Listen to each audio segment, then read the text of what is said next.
In this video, I'm about to give you the simple YouTube strategy that is able to make our clients over $100,000 per month. My name is Nate, and in the last year, I've generally generated over $1 million with the same YouTube process called the CCM 3-step process. And I'm not just some random guru. I'm actually doing this day to day for our clients. I'm going to run through some of our results right here. The growth partner, Brett Scales, the finals, Samir, Sebastian, I'm PB Trade. I'm just going to keep scrolling. You're going to see all these results to see that I'm not here to BS you.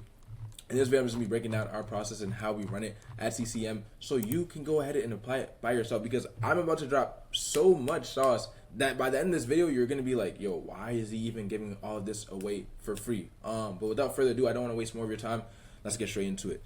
First things first, I just want to validate that I am not BSing once again. 115K in 115 days for the growth partner, 235K in 10 days using YouTube videos as pre-call assets for PB trading. 60K in 5 weeks for my boy Sebastian, and he has a small audience, low subscribers, low views, and then we have 80% of the people watching Brez's second channel, and they're doing $100,000 per month. So this is like, once again, no BS. I'm actually going to be helping you guys in this video, and if you stay to the end, you will get sauce that you can apply. So first things first, when it comes to this process, it is simple, it is boring, but once you get the ROI of the authority of, you know, building the brand, of collecting cash, getting the views, that's when it becomes fun. But the process can be seen as boring. And the first part of this process of finding the gap, you know, and actually supplying the demand within your market and seeing how to position against your competitors is super, super important. And I kind of view this as the foundation. So I want to break down how I kind of see this foundation so you guys can take away from it. So first things first is I always think about content around the ICP when I'm doing this, and this is basic. I don't want to keep repeating ICP. I'm going to get into some other things as well. Is like, second, positioning. How can you actually position against the people that are in your actual market to be different, to supply demand, and also just to stand out? ICP stuff is super basic. It's just pains, desires, fears, and motivators. That's how I think about it. If you can get those, and then the next step is you're going to reverse engineer around those. You can literally use AI to find video ideas and then throw those into proven formats, which I'm going to talk about how to find these proven formats in the next step. And I think that's part of the process as well. For positioning and finding the gap in your market, for me, it comes down to finding your competitive edge. How are you different, and how are you going to stand out, you know, from everyone else in the market? So competitive edge is super important to me. And the competitive edge simply is, one, how are you unique? How are you better? How are you different? And how can you allow this to, what I like to call, bleed through your content? And when I say bleed, this means you're constantly repeating it. A lot of people get tired of repeating the same message because it's redundant to you, but you have to think about it. It's not redundant to the audience, and you're bringing in a new audience every video with YouTube. So repeat that same story. Repeat that same, you know, accomplishment. Like, over and over again, talk about the things that make you better and unique, because if you don't say it, nobody's going to know, and no one's going to know you're different, or no one's going to want to tap into your stuff. So I think that's very, very important. And once again, I really view this as the foundation, tapping into the ICP and also seeing how you can position yourself in the market as different. When it comes to, supply and demand, positioning itself, though, is like, I guess the second part of it is like, what is everyone doing? Like, when they zig, you can zag. Like, if everyone is going a different direction with their content, see how you can be different and stand out. But when I say zig and zag, there's going to be things that, you know, your competitors are doing good that you can copy these things. But the areas where they're doing bad is where you kind of go and see, like, where is the gap in the market? And then from there, it's like, okay, how am I going to supply this demand? Is how I kind of think about it. And I do this when I'm actually reviewing our competitors' videos for clients and seeing, like, okay, this person is good at showing proof, blah, blah, blah, but they're not good at doing this thing. How can we be good at doing that thing? Or how can we tie our own angle into it to make content that is different, and then people are going to want to buy their stuff? So that's the first step. Identify your ICP, identify how you want to position against competitors in your market. To position differently, you're going to have to find the patterns we've seen people's content, which I'm going to get into with step 2 here. So looking for patterns and outliers that you can apply to your ICP. So you figured out who your ICP is, right? After you have your ICP figured out, the next step is simply figuring out, okay, who are the actual competitors? Who is the comp? Who are the comp? You can find, like, let's say you find the top 10 people in your niche that do similar things to you. Find the top 10 people And then what you want to do is look for patterns on their, let's say, just say their most popular videos. So most popular content. And the reason why you're looking for the patterns between this is because you can take from their proven title structures. So you have the proven title structures that have actually worked on their videos that are most popular, because YouTube is the only platform where you can sort your videos by most popular, and a lot of people do not take advantage of that. YouTube is also a platform where it's not like TikTok where you scroll and it feeds you stuff.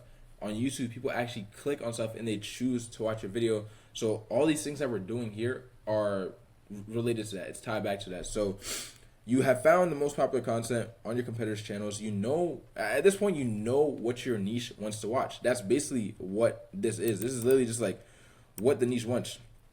And now that you know what the niche wants, then once again, you're tying in, okay, looking for the gaps, blah, blah, blah.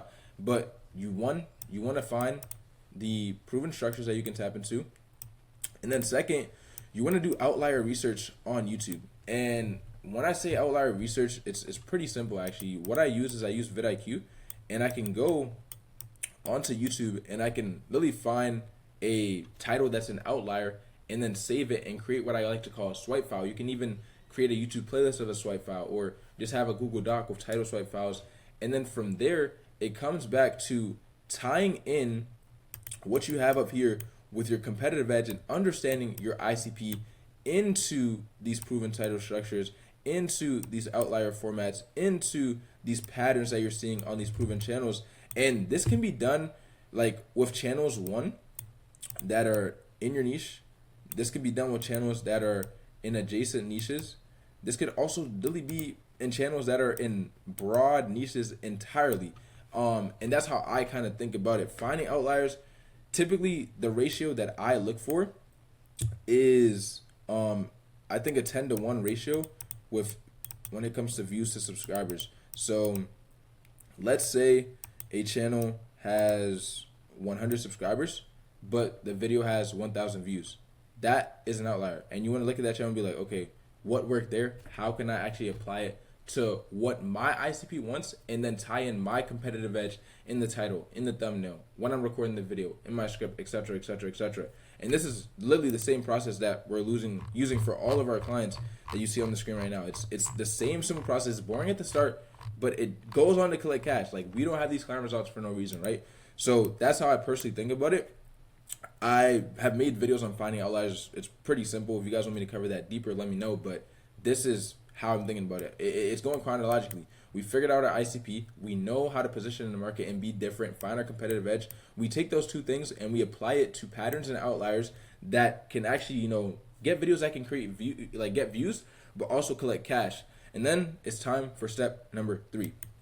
Step number 3 is posting consistently in an ecosystem approach. I've kind of stopped thinking about it from a funnel mindset, because funnels typically they basically die. Like, they die after somebody pays you money, right? That's not what we're looking to do anymore. I kind of look at this as an ecosystem, or more of like a flywheel. Like, the flywheel of YouTube is so powerful, and if you can post consistently and actually maximize it, that's how you win. And this is how I kind of think about it. So you have this layered ecosystem is how I kind of think about it, where you have top of funnel content, middle of funnel content, and bottom of funnel content, and they kind of all intertwine with each other. And it's just like you're getting people to tap into all these content styles, and it's not a funnel where once they pay you it kind of just stops. But no, when people pay you on YouTube, it's like they watch more of your content, and then you can earn money in different ways through upsells, through downsells, masterminds, etc., etc. So it's about building a flywheel that can collect cash over time. So after you have, you've identified your ICP, you have the competitive edge, and you know how to find the ideas, and you've tied them into proven title structures. Now it's like, how can I post an ecosystem approach to actually, continue to turn this content to cash? So with the top of funnel stuff, essentially what we're doing top of funnel is going for a more broad approach and creating videos that can have a higher TAM, which is just total addressable market. How can this content go and reach more people? With middle funnel content, how I think about this is how-to content. This is going to be explainer videos. And these videos are basically just speaking to people that know what you do, but you're giving them more insight on, how can they do it themselves or just learn about it more, right? And then bottom funnel content is typically extremely specific. This is like people that literally are damn near ready to buy your stuff. You want to show them that you really know what you're talking about. So really niche deep insights, how I like to think about it. NDI, niche deep insights. These can be case studies. These can be, typically these videos are like longer videos as well, and they're more specific towards like who you want to sell to. So that's how I kind of think about it when we're creating content for all of our clients that we scheme with. And it once again, it's not really a funnel. It's an ecosystem that works forever and ever. And if you can post, ideally, it depends on the type of content style you're going for. I'd say 1 to 2 times per week, and you're breaking everything I just broke down. Like, you have the ICP, you have the competitive edge, you have the ideas, and then you're seeing, okay, which ideas fit in the top of funnel, which ideas fit in the middle of funnel, which ideas fit in the bottom of funnel.